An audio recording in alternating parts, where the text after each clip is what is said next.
Bianca Best is here, and she is a woman of impact. Bianca is an award-winning global business leader. She's a best-selling author and the founder and CEO of the Burnout Business and Energyscape Method. She's a certified coach, keynote speaker, solo parenting mother of four who is passionately eradicating the world's burnout epidemic at scale.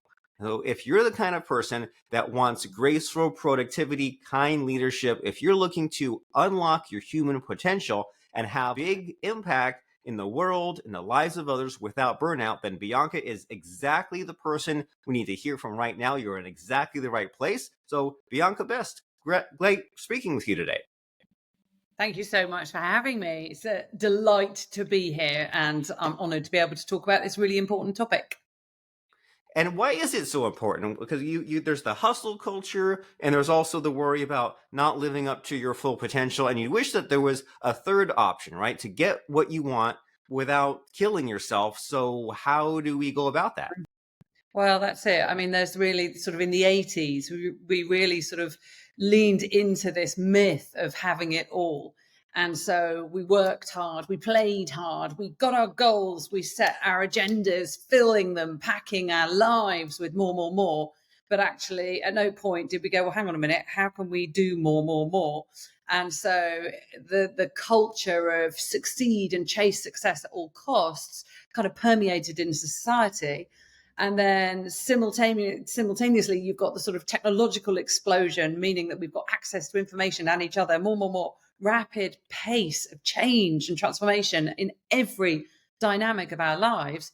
And now we're at this point where, funnily enough, the world is in crisis because we've got a burnout epidemic that is globally impacting us on an individual level and collectively and at a macroeconomic level. It is impacting every echelon of society. So I care about it big time. I care more about it on a personal level, having suffered from burnout and observing the workplace today, seeing more and more people afraid of burnout impacting their success as they look across the new year horizon. More and more people are afraid that burnout is out there. And so dreams are shrinking, and I don't believe they need to.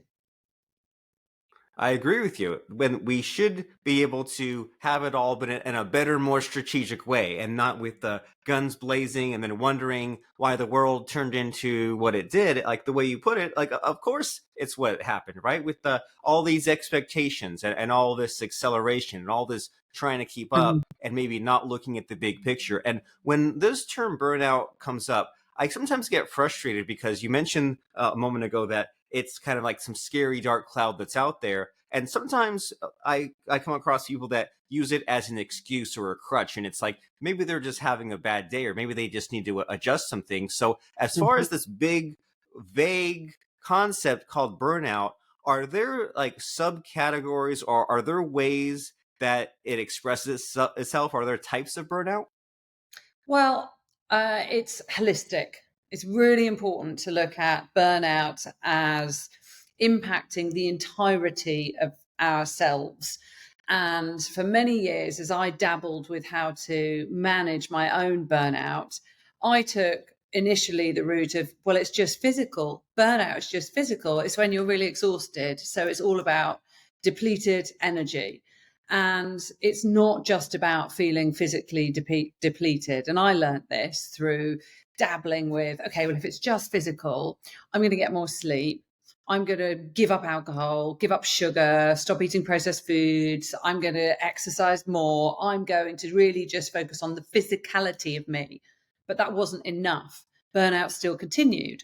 So then I went into, well, there's lots of well-being stuff around the mental health side of things. And thank goodness we all talk about that a lot more. So I started exploring my mental state. So I went into the world of mindfulness, meditation, journaling, gratitude, everything that we know is good for our hearts and souls. So then I was doing the physical and the mental, but still that wasn't enough. And for me, the missing link, and what I work with my clients and work with businesses on, is the emotional dimension of ourselves. Because until we step into that place where we're actually regulating ourselves emotionally and moving from that survival state of stress into a place of harmony from an emotional state, learning how to manage our emotions and pay attention to what our emotions are telling us, as in, this feels uncomfortable, I don't feel right here. Leaning into those triggers, exploring them and examining them until we can self preserve in such a way where we're in emotional harmony, then we manage to stop the burnout threat. So it's the physical, it's the mental, and it's the emotional. And I really believe that. So there's no one solution over there in the physical box. It's about addressing all three of those aspects. And when we do, quite often we unlock this incredible potentiality to really thrive. I love your overachieving in this story where you said, first I'll work on the physical. Let me do 17 things, which all those things you listed, those are good starting points, and people should be, not drinking and eating better and drinking water and exercising. But then there's more, right? Then there's the immense emotion, or the mental. People should be journaling, thinking about that. But then the emotional, that seems to be the sweet spot, right? That seems to be where the most work is needed, maybe because it's really vague. And I think that we've all been there. We've all come across that, of fighting our emotions, ignoring our emotions, letting our emotions get the best of us, and really like squandering good opportunities, right? When you get too afraid to take a risk, when you get Yeah, too angry at someone, that really holds you back. And but it seems like a huge problem to solve, right? Getting control of your emotions. So how do we even attack that? well, it's not even sort of getting control of emotions. It's really understanding how to work with our emotions and recognizing the fact that any intense emotion that we feel, whether it's anger or fear or even joy, tends to be a burst that lasts no longer than 90 seconds. That's it. So the actual emotion that stimulates all of those different chemical responses in our bodies, that only lasts 90 seconds. What happens next is up to us, because we then can intervene with that physical sensation that will have been manifest through the emotional, and then react in such a way where we are directing our thoughts into a more positive state. So yes, an emotion will arise, but it's up to us to work out what happens next, basically. So emotions are teeny tiny things. The way I like to work with emotions is to lean into the negative ones that are triggering discomfort, disharmony, and ultimately dis-ease in the body. Lean into those particular emotions and examine them and understand what's creating them. And that really is the gold, because there we can look at, well, hang on, why is this uncomfortable and what can I change? Because that is the thing that we can always control, our attitude, our reaction, our response to things and situations and circumstances. So if we're feeling any level of discomfort and any horrible emotions that we really are not enjoying, then it's up to us to go, okay, I know that this intense 90-second emotion is going to pass. If I stay here and keep thinking the same thoughts, keep thinking the same thoughts, then I'm going to keep triggering that emotion, keep triggering that emotion. And if it's uncomfortable, we don't want to stay there. So we've got to work out, what can we actually change in our lives, in our circumstances, that we can control to help us stop triggering those emotions that are uncomfortable. Because that's where stress, long-term stress on the body, that's core to burnout. I love this strategy. You have to imagine how many people before us, how many billions of people have lived whole lives and not been aware of this or not taken steps to solve the problem. I love how you say here that emotions are small things, and the burst just lasts 90 seconds, and it's up to Mm. us to try to justify and say, hey, like that's just how I am, or to try to renew it. It's kind of like when they say, if you're overweight and you're trying to lose the weight, well, your body's like maintaining the weight. It's not like the weight just sits there, right? You burn calories moving around, Yeah, and you're yeah, yeah. continually like keeping your weight up if you say that you're overweight. And so if you're always angry, if you're always fearful, well, you're renewing that. And it's time to look at these triggers you're saying, basically, like what's leading Yeah. to these bursts of bad emotion. And it's a fascinating concept. And to help us get a real good idea of what this is all about, I'm curious about you and your story, because I know that you say you're a single mother of 4 and you have gone through all these kinds of ups and downs. So tell me about what you're all about and what led you here. Thank you. So I started my first business in my late 20s, accidentally, just had an idea. I created a gift for a loved one that was a personalized poem arranged with photos around it. Everybody that saw this gift said, "Oh, where did you buy that?" And so, where did you get that? And so I thought, could I make that a marketable commodity?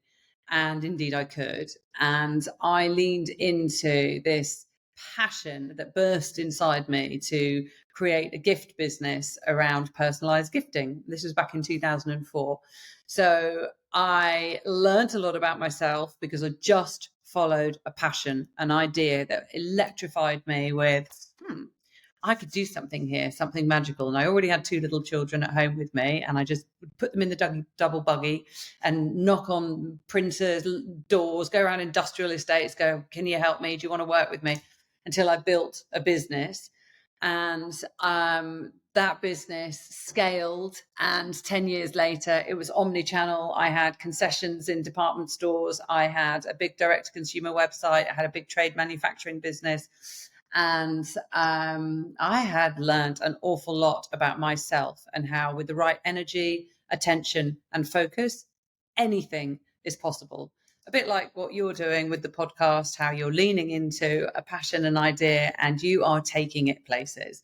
So I had an incredible decade. During that decade, I also fell pregnant again, third pregnancy, surprise third pregnancy, it was twins.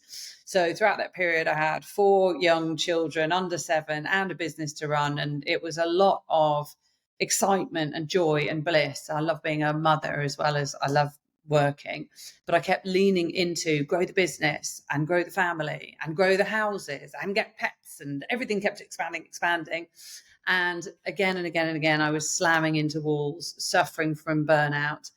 And this is what led me to really start to work out how I could self-manage to continue to achieve and have the success that I wanted and be the present mother and the lovely daughter and wife and, the version of me that I wanted to be.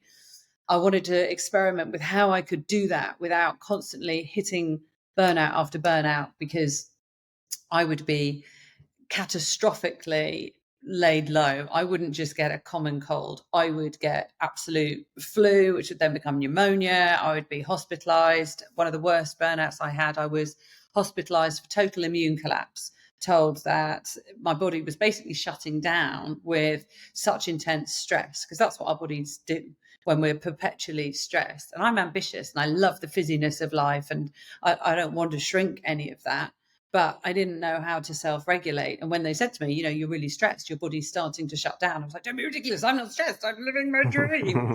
Because, I didn't know that actually being perpetually on is not sustainable. So, and it took me many years to learn to sort of work out how I could actually achieve everything I wanted to achieve. I mean, I had warped beliefs like if I had childcare, I was failing as a mother. So I was trying to do all of this without childcare. And that took a lot of therapy and a lot of inner work to go, it's okay. Childcare is cool, because then you can have an impact as a mother and impact as a businesswoman. So that's why a lot of the work that I do is let's start examining what are the beliefs that are keeping you stuck in a particular way of doing things.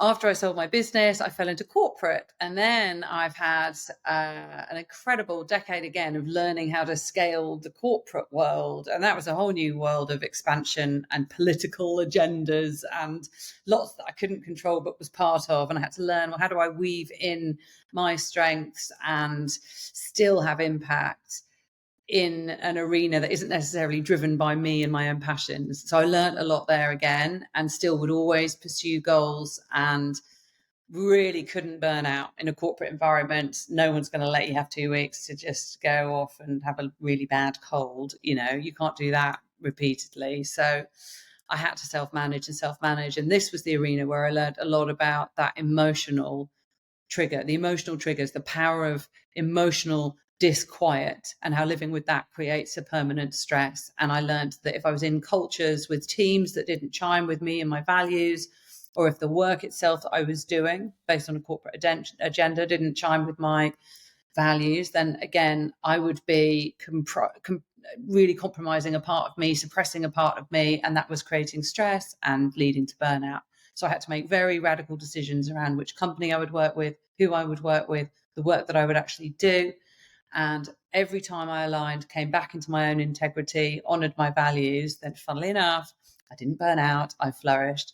And so that was such a huge journey for me again. So I've had the entrepreneurial element, the corporate element, and towards the about 2015, I had my last burnout.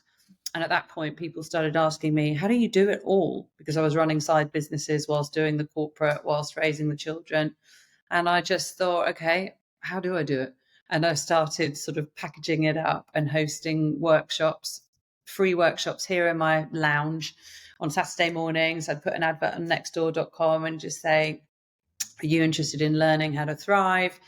And more women started coming. And before I knew it, this had grown into me working with organizations like Amazon and Google and Snap and hosting retreats and just teaching really passionate individuals how to lean into your most magnificent life without falling over. So getting this book deal was a real moment for me of, yay, that's my big little girl dream that's come true. And so my book launches shortly, and I feel now is another moment where I'm hanging up my corporate hat, leaning back into entrepreneurialism, running the Burnout business, and trying to spread the magic of this work out into the world far and wide. That is an amazing journey you've been on so far, an amazing life.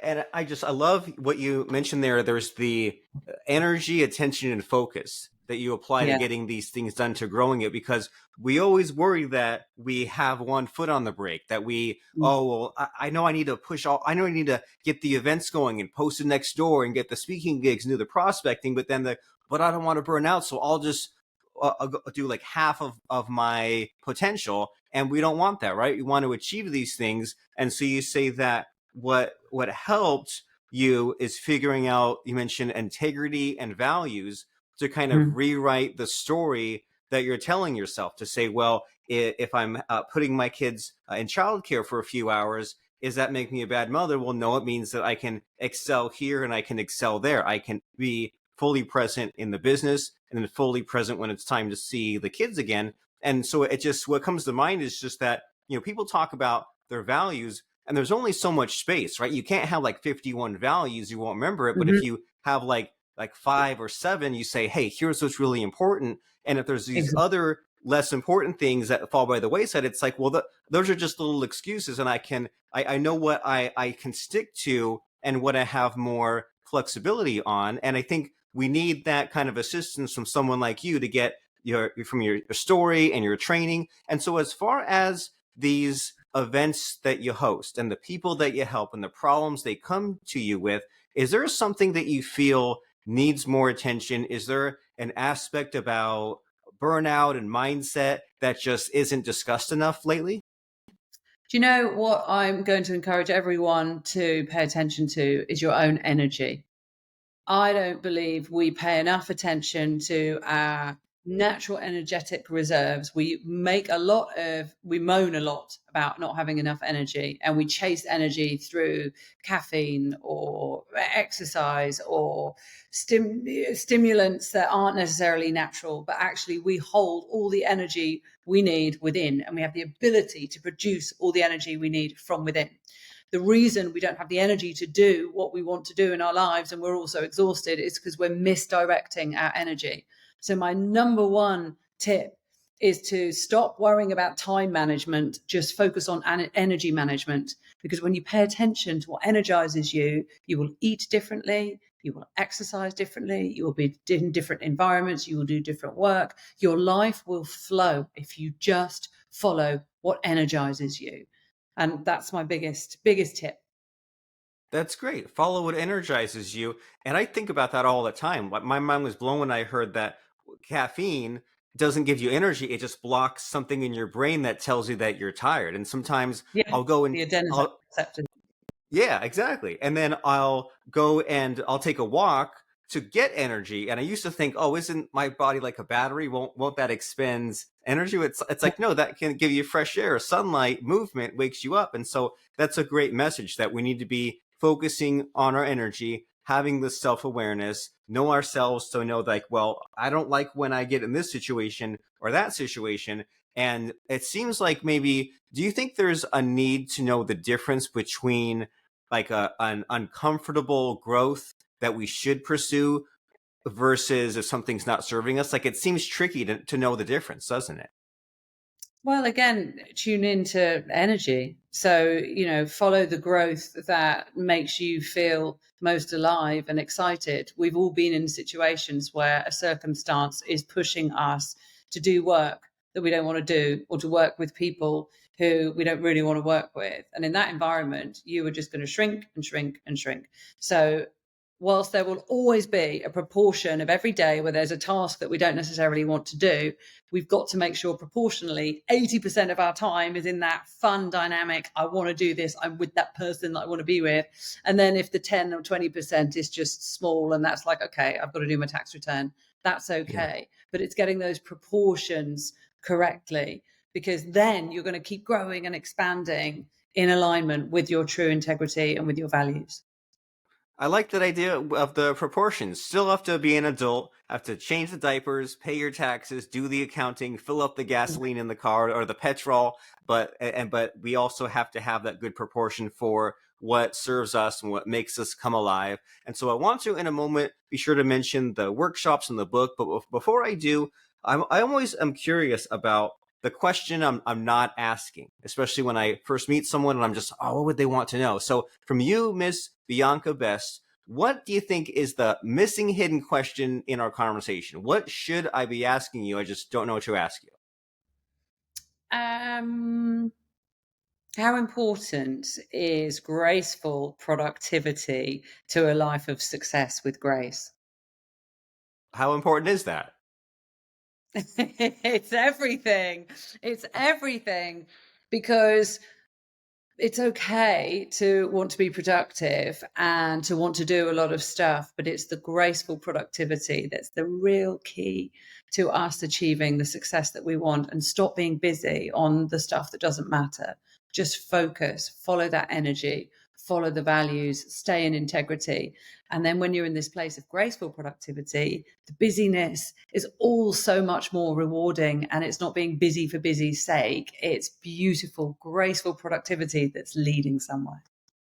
I like this idea of the graceful productivity. There is the worry that we need to maximize. And then you think about when in the Old West, with the police would be chasing a criminal, and the criminal would be like riding a horse through the night, and the U.S. Marshals, they would ride the horse for an hour, get off the horse and walk for an hour, ride the horse for an hour, and eventually the criminal would wear out their horse, they'd stop. But then the good guys chasing, because they were more strategic and they more of the graceful productivity, so to speak, and they had a better long-term strategy to get there and catch the bank robber or whoever it was. And so it's helpful to think some of these thoughts. And so speaking to that, it's a podcast, so all there is time for is just a taste, a tease of what you're about. But then the idea is, if someone likes what you have to say, they say, oh my gosh, this upcoming book, these workshops, I need to check out what Bianca Best has to offer. And so what are some next steps here? If someone was impressed by your thoughts and ideas, what should they do next? Ah, thank you. So visit my website, biancabest.com, and subscribe to my newsletter. So every week I give you an update on what's going on in my life, and I publish an article that's around how you can step into success with grace. And this covers everything from last week. I was talking about how we can trigger our cellular metabolism to improve so that we live longer, healthier. Other weeks I'll look at how we tap into our soulful yearnings and what that looks like, what integrity means, all sorts. So subscribe to my newsletter, and you can book a discovery call with me if you want to work one-to-one, or if you want me to come into your organization and consult. And it'll be my pleasure to speak to anyone who's interested in this really important work around burnout prevention.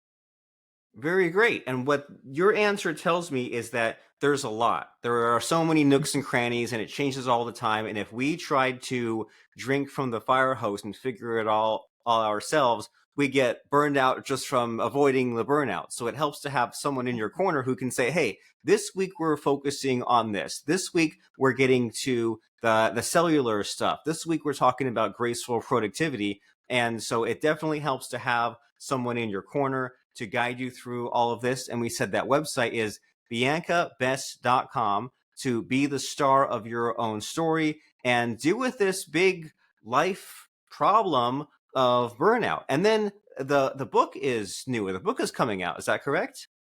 Yes, yeah, the book is out. It's available for pre-order now. It's available. It's out in the mainstream on March the 11th, and that's it. The baby is born, and it's out in the world. And I can't wait to see what the response is and to just empower everyone. It's 8 strategies to move from struggling to step into soaring. Exciting. Baby number 5, right? You've got the Exactly. 2 and then the 2 twins, and now you have Yeah. big impact without burnout, 8 energizing strategies to stop struggling and start soaring. And you can see that right there on the website, biancabest.com. That's last name BEST, just like it sounds, and just like the kind of life that you will live once you get some of these struggles unlocked. And there will always be problems, there'll always be difficulties, but you don't need to make it so hard on yourself. You don't need to spin your wheels. You don't need to just keep on living life the way that you've been living. There is a better way. And Bianca Best from BIANCABEST.com can help you get there with her workshops and her book, Big Impact Without Burnout. And while people are going there, Bianca, it's time for one last thing. It's the scary part of the show where I try to stump you a little bit, try to put you on the spot. I ask for a quote or lesson that has served you in business or life that you want to pass on to us. So what comes to mind for you as far as a fun quote or lesson? I love that you've tried to stump me. And as a writer, I mustn't be stumped because I should be good with words. So actually, I'm going to use the quote that I open my book with, which is a Stephen Covey quote. So author of 7 Habits. And it is that your greatest work is always ahead of you. And I believe that so much. I believe that if we properly lean into life and expand and learn and grow, then yeah, our greatest work is always ahead of us. And that's quite exciting, isn't it? It is, and it's optimistic, and it tells us that our best years are ahead. As incredible as it's been, you haven't seen nothing yet. And BiancaBest.com is the hub to find out about especially the Big Impact Guidebook, full of practical steps, tools, and strategies showing women how to transform manic busyness into meaningful productivity, both at home and at work. Endorsed by Miss Ariana Huffington herself. This book has changed lives, and it can change your life as long as you're open to these new ideas and you don't just be a passive spectator thinking, my life could be better. No, let's make it happen. Let's get past burnout. Let's achieve our dreams. Let's get to our goals. And Miss Bianca Best from biancabest.com is going to help us do that. So thank you very much, Bianca, for stopping by, being playful, having a lot of fun. I really appreciate you being here. Thank you so much. My pleasure. Really wonderful to talk to you today. All right.